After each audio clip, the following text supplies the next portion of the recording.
बिस्मिल्लाहिर्रहमानिर्रहीम piece knowledge TV के programme आश पॉडकास्ट में आप सबको खुशामदीद है। आज हम लाहौर की एक बहुत ही अजीम रूहानी शख्सियत हज़रत मियाँ मीर रहमतुल्लाह अलैह उनके बारे में कुछ बातचीत कर रहे हैं। जो हमें वीडियो मवाद मिला है उसी की बुनियाद पर उनकी ज़िंदगी, उनकी तालीमात और उनसे जुड़ी रिवायात का थोड़ा गहराई से जायज़ा लेंगे। जी बिल्कुल, और ये गुफ्तगू अहम है क्योंकि हज़रत मियाँ मीर वो शख्सियत हैं जिन्होंने सिर्फ मुसलमानों को ही नहीं बल्कि दूसरे मज़हब के मानने वालों को भी बहुत मुतासर किया। उनकी ज़िंदगी में आज के दौर के लिए भी बड़े सबक हैं। बिल्कुल, उनकी पैदाइश तो 1550 में सेवस्तान में हुई, जो आजकल सेहुन शरीफ कहलाता है ना। जी हाँ। और फिर जवानी में वो लाहौर आ गए और यहीं के हो गए। उनकी जो सबसे ख़ास बात बताई जाती है वो उनका अखलाक था। हर मिलने वाले से इतनी मोहब्बत, इतनी शफकत से पेश आते थे। सही। यहाँ तक के सिखों के जो 5वें गुरु थे, गुरु अर्जन देव जी, वो भी उनसे बहुत अकीदत रखते थे। जी, और वो अकीदत इतनी गहरी थी कि एक मशहूर रिवायत ये है जो अक्सर सुनने में आती है कि अमृतसर में गोल्डन टेम्पल का संग बुनियाद रखने की दरख्वास्त गुरु साहब ने हज़रत मियाँ मीर से ही की थी। अच्छा। जी, ये रवादारी की आप कह लें बैनुल मजहब हम आहंगी की बहुत ऊंची मिसाल है। वाकई बहुत बड़ी बात है। अच्छा, एक और वाकया भी तो है, बादशाह जहांगीर के दरबार वाला। हाँ, वो भी बहुत दिलचस्प है। जब उन्हें दरबार में बुलाया गया तो उन्होंने बादशाह को ताजीमी सजदा नहीं किया। झुकने से इनकार कर दिया। जी, इनकार कर दिया। और जब वजह पूछी गई तो फरमाया कि सजदा तो सिर्फ अल्लाह का हक है और वो मैं अदा कर चुका हूँ। सुभान अल्लाह। इससे उनकी वो जो कहते हैं ना रूहानी बेनियाजी, वो जाहिर होती है। दुनियावी ताकत की कोई परवाह नहीं। और फिर वापसी पर जब जहांगीर ने पूछा कि कोई खिदमत, हाँ, तो आपने क्या खूबसूरत जवाब दिया। फरमाया कि बस इतनी खिदमत करें कि आइंदा कभी दरबार में ना बुलाएं। क्या बात है। फरमाया कि फकीरों का शाही दरबारों से क्या ताल्लुक भाई। यही बेनियाजी फिर उनकी वसीयत में भी नजर आती है जो उन्होंने की कि मेरी हड्डियों को बेचना मत और कब्र को दुकान न बनाना। बिल्कुल, ये सूफियाना इक़दार हैं असल में। वो नहीं चाहते थे कि उनके नाम पर दुनियादारी हो। वैसे आप ज़बानें भी कई जानते थे, सिंधी, पंजाबी, फारसी, उन सब पर उबूर था। जी, और मुग़ल शहजादा दारा शिको जो खुद भी सूफी मिजाज रखता था, वो इनका खास मुरीद था। हाँ, और दारा शिको ने ही उन पर किताब लिखी, सकीनतुल औलिया।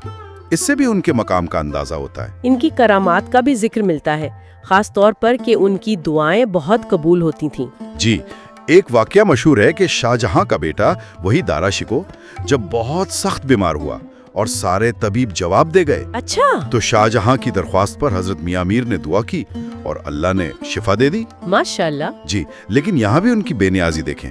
जब शाहजहां ने शुक्राने में हीरे जवाहरात भेजे तो उन्होंने कबूल नहीं किए होंगे। बिल्कुल नहीं, वापस कर दिए कि फकीर को इस मालो ज़र से क्या काम, और जो चीज मैं अपने लिए पसंद नहीं करता वो अपने साथियों के लिए कैसे लूं। क्या किरदार था।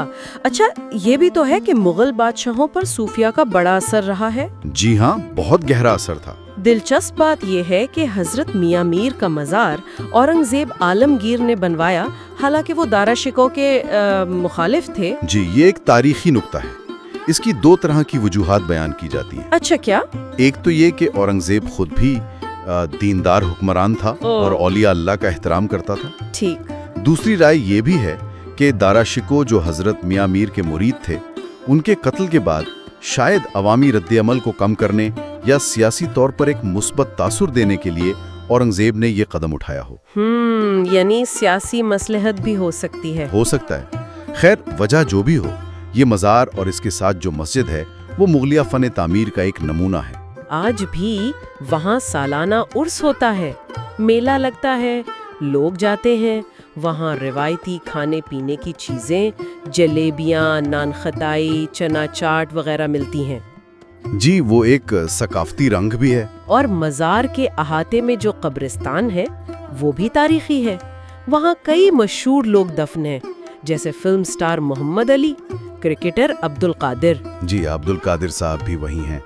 और दारा शिकोह की बीवी नादिरा बेगम का मकबरा भी इसी अहाते में है। हाँ, नादिरा बेगम का मकबरा اگرچہ افسوس کی بات یہ سننے میں آئی ہے کہ اس کے آس پاس بعض اوقات کچھ ناخوشگوار سرگرمیاں ہوتی ہیں، جیسے نشے کے عادی افراد کا آنا جانا۔ جی، یہ ایک افسوسناک پہلو ہے کہ ایسے تاریخی مقامات کی دیکھ بھال اور تقدس کا خیال رکھنا چاہیے۔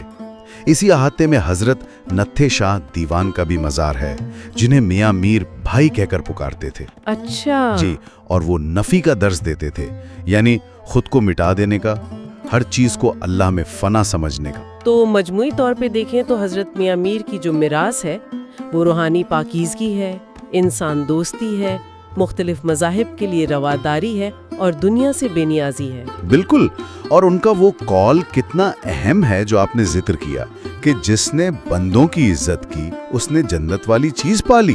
جی، انسانی احترام سب سے پہلے۔ اصل بات یہی ہے، اور دیکھیں نا، آج صدیاں گزر گئیں، ایک فقیر کا دربار آباد ہے، لوگ آتے ہیں، عقیدت کا اظہار کرتے ہیں، جبکہ کتنے ہی بادشاہوں کی قبروں کا نشان تک نہیں ملتا۔ صحیح کہا، یہ واقعی غور کرنے والی بات ہے۔ فقیری اور بادشاہی کا فرق۔ اچھا، جاتے جاتے ایک سوال ذہن میں آتا ہے۔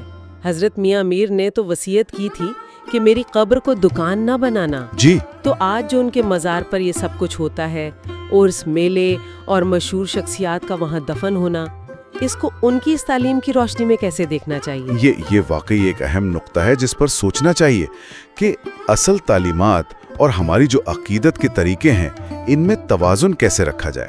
بالکل، اس پر ضرور غور کرنا چاہیے۔ چلیں، اسی کے ساتھ آج کی گفتگو ختم کرتے ہیں۔ پیس نالج ٹی وی کو فالو اور سبسکرائب کرنا نہ بھولیے گا۔ اللہ حافظ۔ اللہ حافظ۔